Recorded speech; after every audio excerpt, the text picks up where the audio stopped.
du côté des policiers maintenant. On a envie d'entendre leur voix après les déclarations de Christophe Castaner.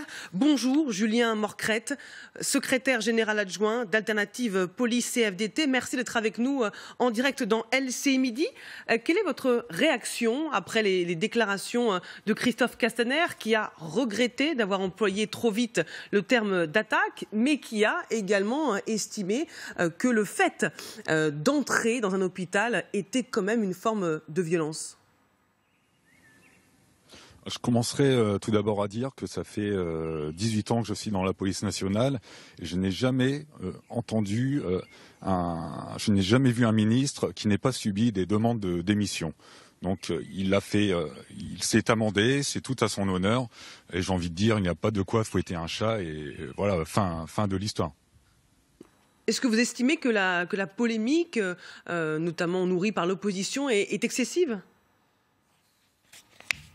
Je pense qu'il y a une surenchère, c'est le jeu politique et je pense aux prédécesseurs de M. Castaner qui ont tous subi des demandes de démission. Hein. Ça a été le cas de M. Cazeneuve, c'était le cas de M. Collomb, ça a été le cas également de leurs prédécesseurs.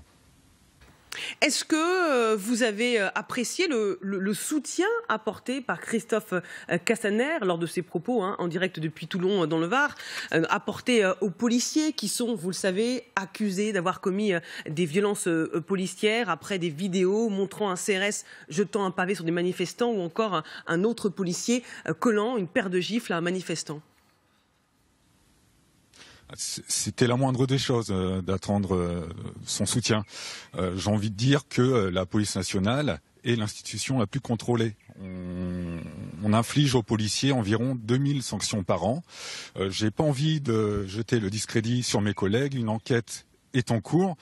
Il semblerait qu'il y ait, je dis bien il semblerait qu'il y ait des fautes disciplinaires, avec des gestes pas réglementaires, mais il faut aussi dire que les policiers subissent depuis de nombreux mois, voire de nombreuses années, un suremploi et que cela peut altérer leur discernement.